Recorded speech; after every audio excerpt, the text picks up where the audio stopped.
അതിപ്പം പറഞ്ഞു. ഒറ്റ ഒരാളേ ഉള്ളൂ, MR Ajith Kumar. That's the only person. അപ്പം പുള്ളിയുടെ ഇൻട്രസ്റ്റ് എന്താ ഈ പറഞ്ഞതുപോലെ തന്നെയാണ് കാര്യങ്ങള്. പുള്ളിയുടെ ഫ്രണ്ട്സ് ഒക്കെ ഈ ബിസിനസ് സർക്കിളിൽ പെട്ട ആളുകളാണ്. ഇയാള് പണ്ട് പാലക്കാട് SP ആയിരുന്ന സമയത്ത് ഇയാൾ SI ആയിരുന്നു. ഇയാള് ബാക്കിയുള്ളവരുടെ നീതി ന്യായം പറഞ്ഞാൽ MR അജിത് കുമാർ ഒരു സ്ഥാനം പിടിച്ചു പറഞ്ഞാൽ എന്തും ചെയ്യും. അത് തല്ലാൻ പറഞ്ഞാൽ തല്ലും, കൊല്ലാൻ പറഞ്ഞാൽ കൊല്ലും. അടിമക്കണ്ണാണ്. അതുകൊണ്ടാണ് അവിടെ ഇരുത്തിയിരിക്കണേ. ആ ഒറ്റ കെയറഫിലായിരിക്കുന്നത്. ഒറ്റ കെയറഫിൽ. കാരണം ഇയാൾ പണ്ട് തൃശ്ശൂരായി റേഞ്ച് AG ആയിരുന്നു 3-4 വർഷം. അന്ന് അപ്പം ആ ബന്ധങ്ങൾ മലപ്പുറത്തുണ്ട്. അപ്പൊ മലപ്പുറത്തിന്റെ എല്ലാ കൊട്ടേഷൻസും ശശി ഇരിക്കുന്നതുകൊണ്ട് ശശി ഒന്നും മൈൻഡ് ആകത്തില്ല. ശശി നീതി ന്യായവും മറ്റതൊക്കെ പറഞ്ഞാൽ MR ഒരു സാധനം പിടിച്ചാൽ പിന്നെ ആ ഏരിയയിലോട്ട് പോകത്തില്ല. അപ്പൊ മലപ്പുറത്തെ എല്ലാ കൊട്ടേഷനും നടന്നു നോക്കുള്ളൂ. നീതിയാണ് ശശിന്റെ നീതി, അല്ലാതെ വേറെ നീതിയൊന്നുമില്ല. അപ്പൊ SP കുമാർ ഇപ്പൊ അറിയാലോ MR അജിത് കുമാർ എങ്ങനെയാന്നുള്ളത് ഇപ്പൊ ഞാൻ നിങ്ങളോട് പറയണ്ടല്ലോ. നിങ്ങളെ അനുഭവങ്ങൾ നിങ്ങൾക്ക് അറിയാലോ അദ്ദേഹത്തിന്റെ ലൈൻ ഓഫ് ഓപ്പറേഷൻ എന്താന്നുള്ളത്. ഭയങ്കര ക്രൂരനായ മനുഷ്യനാണ് കേട്ടോ. എനിക്ക് പേര് വിജയൻ സാർ നശിപ്പിച്ചു വെച്ചത് അയാൾ ഇട്ടത്തിന്. അതുകൊണ്ട് നമുക്ക് അയാളെ പേര് വിജയൻ സാറാണ് മുഖ്യമന്ത്രിയല്ലേ ഉദ്ദേശിച്ചത്? ഒരു തർക്കമില്ല നിങ്ങളെ പറഞ്ഞത്. അദ്ദേഹത്തെ മാത്രമല്ല പി വിജയനെ സസ്പെൻഡ് ചെയ്തിട്ട് നശിപ്പിച്ചു വെച്ചേക്കണ മുഴുവൻ ഇയാളൊറ്റൊരുത്തനാ.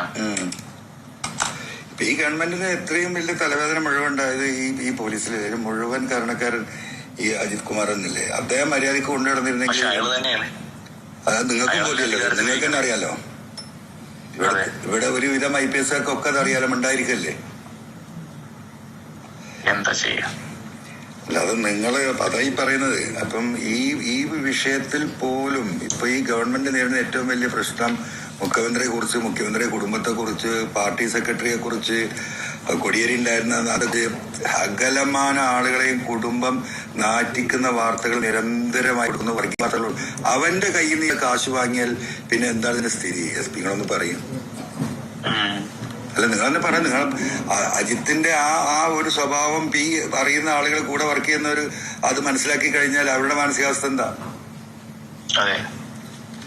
അപ്പൊ അവിടെയാണ് ഇതിന്റെ വിഷയങ്ങള്. എന്റെ കാര്യത്തിൽ ഒരു നാളെ എനിക്കൊന്ന് പരിഹാരമാക്കി തന്നെ തിങ്കളാഴ്ച മനസ്സമാനമായിട്ട് ജോലി ചെയ്തിട്ടെ ഒരു മെയിൽ അയക്കി പ്ലീസ്. നാളത്തെ ഒരു ദിവസം കൂടി തരും SP.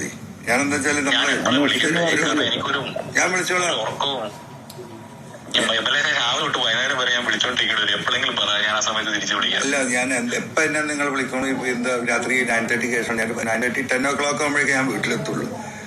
വഴിയൊന്നും നമുക്ക് സംസാരിക്കാൻ പറ്റുന്ന പ്രശ്നമല്ല. വണ്ടിയിൽ ആളുകൾ ഉണ്ടാവും ഒക്കെ. ഇപ്പൊ ഈ ഒരു ഇഷ്യൂ ചെയ്ത് നിൽക്കുന്നതുകൊണ്ട് നമുക്ക് അങ്ങനെ സംസാരിക്കാൻ വയ്യല്ലോ, ഫ്രീ ആയിട്ട് സംസാരിക്കാൻ കഴിയില്ല. നാളെ കൊണ്ട് എനിക്ക് വേണ്ടി ഇതൊന്ന് ചെയ്ത പ്ലീസ്. അല്ല ഞാൻ ചോദിക്കട്ടെ, നാളെ അനുകൂലമായിട്ട് ഇപ്പൊ ഞാൻ ഈ പറയുന്ന നമ്മുടെ ലീഡർഷിപ്പിന് അനുകൂലമായ തീരുമാനം ഉണ്ടാകുകയാണെങ്കിൽ എനിക്കൊരു വിഷയമില്ല. നമ്പർ 1. നമ്പർ 2, ഞാൻ ഒറ്റ കാര്യം കൂടി SP ചോദിച്ചോട്ടെ. ഇങ്ങനെ ഒരു എൻക്വയറിക്ക് പോയി കഴിഞ്ഞാൽ SPക്ക് ഇതിൽ എന്തെങ്കിലും വിഷയം വരുമോ?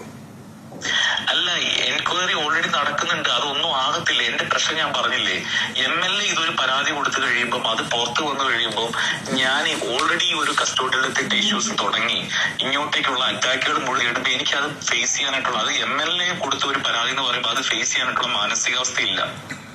മാനസികാവസ്ഥ ഒന്ന് മനസ്സിലാക്കിയാൽ മതി. അതൊക്കെ ഞാൻ സമ്മതിച്ചു. ഞാനിപ്പോ ചോദിച്ചു, ഞാൻ കൊടുത്ത പരാതി നിങ്ങൾക്ക് മെയിലിലാണ് ഡിലീറ്റ് ചെയ്യാൻ സംവിധാനം ഉണ്ടോന്ന് ചോദിച്ചു. പറ്റില്ല. MLA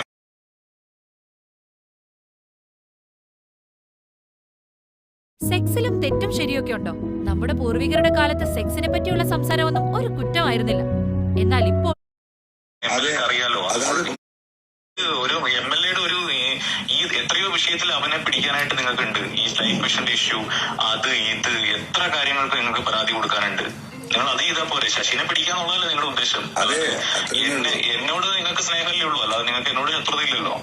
അല്ല, നമുക്ക് ഒരാളോട് ശത്രുത, നിങ്ങളോട് ഒരു ശത്രുത ഉണ്ടാവേണ്ട കാര്യം എനിക്കില്ലല്ലോ. നിങ്ങൾക്ക് അറിയാലോ, നിങ്ങളൊരു പ്രയാസത്തിൽ പെട്ടു, എന്നെ വിളിച്ചു, ഞാൻ സഹായിച്ചില്ലേ ആ കാലത്ത്. അതേ MLA ആ നന്ദി ഉള്ളത് കൊണ്ടും ആ ഒരു സ്വാതന്ത്ര്യം എനിക്ക് ചോദിക്കാനുള്ളത് കൊണ്ടും അല്ലേ ഞാൻ മറ്റൊരാളെ കൊണ്ട് വിളിപ്പിക്കാതെ ഞാൻ MLA നേരിട്ട് വിളിച്ചത്. അല്ല, അപ്പൊ ഈ ദുരന്തങ്ങളിൽ നിന്ന് ഒരാള് ദുരന്തത്തിൽപ്പെട്ട നമ്മൾ സഹായിക്കാന്നുള്ളതാണ് നമ്മളുടെ പോളിസി. ഇതൊന്നും ചെയ്യും. ഇനി നമ്മൾ ഇത്ര എനിക്ക് സത്യത്തിൽ പറഞ്ഞിട്ട് തല പോഞ്ഞോണ്ടിരിക്കും 2 ദിവസമായിട്ട്. MLA എങ്ങനെയെങ്കിലും എനിക്ക് വേണ്ടിയിട്ട് ഒറ്റ സെന്റൻസിൽ ഇതിൽ നിങ്ങളൊന്ന് മാറി ഒന്ന് പിന്നോട്ട് വലിഞ്ഞാൽ നിങ്ങൾക്ക് 100 വിഷയങ്ങൾ മുമ്പോട്ട് എടുത്ത് വയ്ക്കാൻ വേറെ ഉണ്ടല്ലോ. എത്രയോ ഇവനെതിരെയുള്ള പരാതി പോലീസുകാർ തന്നെ തരും. ഇവൻ ഈ 50 കിലോമീറ്റർ ദൂരം മാറ്റിയത്, ഈ മണ്ണുകാർ ലൈഫ് മിഷൻ പിടിക്കുന്നത്, ഈ പറഞ്ഞ അവര് സമരം ചെയ്യാതിരിക്കാന്ന് എനിക്ക് തോന്നുന്നത്. അവിടെ കാണിക്കണം എല്ലാവരും MLA ഒപ്പം അല്ല, സമരം നമ്മൾ തന്നെ ചെയ്തല്ലോ. ഈ ലൈഫ് മിഷന്റെ കാര്യത്തില് panchayat president, vice president, full മെമ്പർമാര്, LDF, UDF ഒരു വ്യത്യാസമില്ല. എല്ലാരും കൂടെ പോയിട്ട് ഇയാളെ പോയി കണ്ടു. ദയവായി ഉപദ്രവിക്കരുത്. ആ വീട് കെട്ടിയ തറയിലേക്ക് മണ്ണിടാനാണ്. ഒരു 400 സ്ക്വയർ ഫീറ്റ് വീട്ടിലേക്ക് SP എത്ര മണ്ണാ വേണ്ടത്? SPക്ക് അറിയാലോ. ഈ പറയുന്ന ഒരു 150 അടി മണ്ണ് അല്ലെങ്കിൽ 200 അടി മണ്ണ് ഒരു ചെറിയ പിക്കപ്പിന്റെ ലോഡ് മണ്ണാണ്. അത് അപ്പുറത്തെ പറമ്പെന്ന് ആളുകൾ സമ്മതം കൊടുക്കുകയാണ്, നിങ്ങൾ ഇവിടെ ദേശം മണ്ണെടുത്തോ, കയറി ഈ സാധുവിന് വീടുണ്ടാവട്ടെ വെച്ച്. അതിനിങ്ങനെ സമ്മതിക്കില്ല എന്ന് പറഞ്ഞാൽ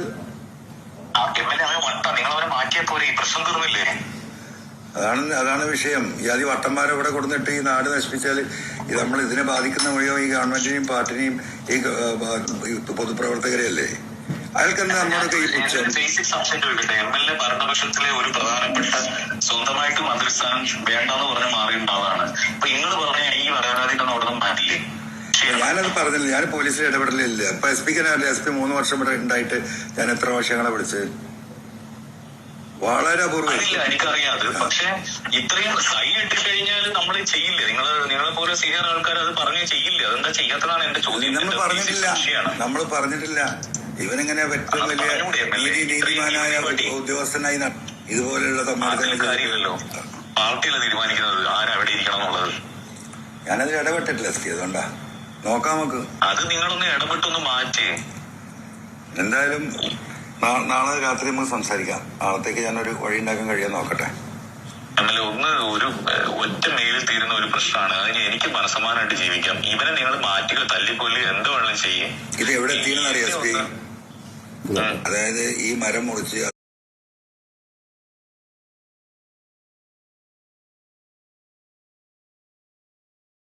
അതിന്റെ തേക്കിന്റെ അടിക്കഷ്ടം നിങ്ങൾ എടുത്തു. പിന്നെ ഈ എന്താ പറയാ മഹാഗണി, അവിടെ 2 സ്റ്റെമ്പായി നിൽക്കുന്ന വലിയ മരമുണ്ട്. ആ മരത്തിൽ നിന്ന് ഒരു സ്റ്റെമ്പ് കട്ട് ചെയ്തു, വലിയ വലിയ ഒരു മരത്തിനേക്കാളും സൈസ് ഉള്ളത്. അത് നിങ്ങൾ ഫർണിച്ചർ ഇവിടുന്ന് കോട്ടക്കൽ നിന്ന് ഫർണിച്ചർ ഉണ്ടാക്കി ആ സാധനം ഇവിടുന്ന് കൊണ്ടുപോയി. എന്നിട്ട് ഇതൊരു ഇഷ്യൂ ആയി വന്ന സമയത്ത് നിങ്ങൾ നിങ്ങളുടെ വീട്ടിലുള്ള ഫർണിച്ചർ കത്തിച്ചു. അങ്ങനെ നിങ്ങളുടെ മദർ നിങ്ങളെ ഹലോ കോള് കയറിയതാ. എന്നിട്ട് ഇതൊരു ഇഷ്യൂ ആകും എന്ന് അറിഞ്ഞൊരു പ്രശ്നത്തിലേക്ക് പോകുന്നു എന്ന് അറിഞ്ഞപ്പോൾ നിങ്ങൾ വീട്ടിൽ ഈ ഫർണിച്ചർ കത്തിച്ചു. എന്നിട്ട് നിങ്ങളുടെ മദർ നിങ്ങളുമായി ബന്ധപ്പെട്ട ആളുകളെ വിളിച്ച് ചോദിച്ചു, കുഞ്ചുവിന് എന്തെങ്കിലും മാനസിക പ്രശ്നമുണ്ടോ, അങ്ങനെ ഫർണിച്ചർ എല്ലാം കത്തിച്ചല്ലോ. ഇതൊക്കെയാണ് ഇവിടുത്തെ ഡിസ്കഷൻ. അതുകൊണ്ടാണ് ഞാൻ പറയുന്നത് അന്വേഷിച്ച് തീർന്നാൽ ഈ വിഷയങ്ങൾ അവസാനിച്ചില്ല SP. ഇതിങ്ങനെ നടക്കണത്. ഇപ്പൊ ഞാൻ ഈ പരാതി പിൻവലിച്ചാൽ വേറെ പരാതി വരും. അല്ല, ആയിക്കോട്ടെ, അത് വേറെ ആര് പരാതി കൊടുത്താലും എനിക്ക് പ്രശ്നമില്ല. MLA ഒന്ന് വിഡ്രോ ചെയ്താൽ മതി. ലീഗിന്റെ MLA കൊടുത്താലോ? അത് കൊടുത്താൽ എനിക്ക് പ്രശ്നമില്ല. അവര് പ്രതിപക്ഷത്തിരിക്കുന്നവരല്ലേ, അവര് കൊടുത്തോട്ടെ, എനിക്ക് ഒരു പ്രശ്നമില്ല. അല്ല, ഞാൻ ചോദിക്കുന്നത് നിങ്ങൾ വളരെ ചെറിയ ഒരു എന്താ പറയുക ഇതിൽ നിന്നിട്ട് സംസാരിക്കുന്നത്. ഞാൻ പറയുന്നത് ഈ വിഷയം വീണ്ടും കൊണ്ടുവരും. നമ്മൾ ആ പറഞ്ഞ കാര്യത്തിൽ നിന്ന് നിങ്ങൾ മാറരുത്. എനിക്ക് വേണ്ടി ഒന്ന് ചെയ്തതാ പ്ലീസ്. നിങ്ങൾ മാറിയാൽ മതി. വേറെ ആര് എന്ത് കൊടുത്താലും എന്റെ വിഷയങ്ങളെ അല്ല.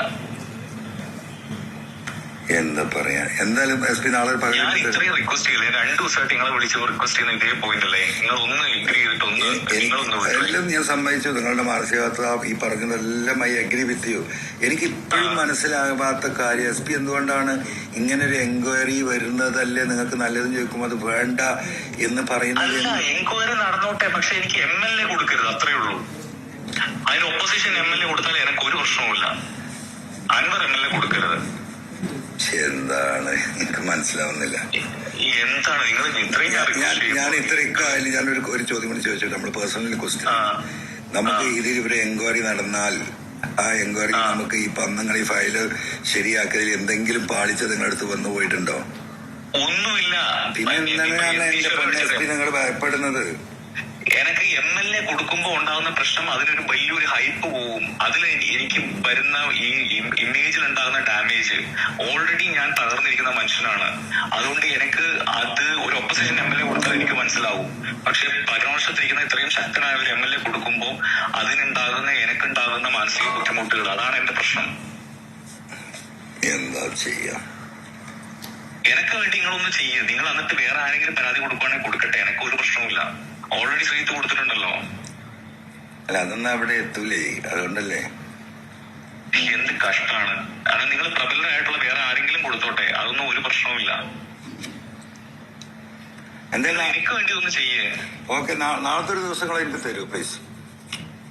നീട്ടിക്കൊണ്ട് പോകരുത് പ്ലീസ്. ഞാനിപ്പോ 2 ദിവസമായിട്ട് നിങ്ങളെ വിളിച്ചോണ്ടിരിക്കുക. നിങ്ങൾ എനിക്കറിയാം നിങ്ങൾ വിചാരിച്ച തീരുന്ന കാര്യങ്ങളേ ഉള്ളൂന്ന്. എന്തായാലും നാളെ ഈ സമയത്ത് നമുക്ക് 10 o'clock നമുക്ക് സംസാരിക്കാം. അപ്പോഴേക്ക് ഒരു വിവരം തരാം. എന്തായാലും ഞാൻ ഇത്രയും പറഞ്ഞിട്ട് നിങ്ങള് ഒരിക്കലുമില്ല, അങ്ങനെയൊന്നും വിചാരിക്കണ്ട. നമ്മളിപ്പോ ഇത്രയും എന്താ പറയാ ഡീറ്റെയിൽഡ് ആയിട്ട് ഡിസ്കസ് ചെയ്തില്ലേ. അപ്പൊ നാളെ MLA എനിക്ക് വേണ്ടി ചെയ്തു തരുന്ന ഞാൻ വിശ്വസിക്കണോ? ഞാൻ വിളിക്കും നാളെ 10 മണിക്ക് ഞാൻ വിളിക്കും. ഹലോ, 10 മണിക്ക് ഞാൻ വിളിക്കും നാളെ രാത്രി. അല്ല, MLA മെയിൽ ചെയ്യുന്ന ഞാൻ വിശ്വസിക്കണോ? ഒരു പോസിറ്റീവായിട്ട് മറുപടി നമുക്ക് തരും. Don't worry. ഓക്കെ, ഇനി മറ്റു വിഷയങ്ങളിലേക്ക് വീണ്ടും ചർച്ച ചെയ്യരുത്. നമുക്ക് ഒറ്റ പോയിന്റിലേക്ക് നിർത്താം. MLA ഒരു മെയിൽ അയച്ച് അതൊന്ന് ക്ലോസ് ചെയ്യണം. ഓക്കെ. അത് കഴിഞ്ഞിട്ട് ഈ ലോകത്തുള്ള ഏത് മനുഷ്യൻ കൊടുത്താലും എനിക്ക് പ്രശ്നമില്ല. ആയിക്കോട്ടെ. അത് ഓക്കെ, ശരി. Thank you. ഓക്കെ. എന്താണ് ചെയ്യാ?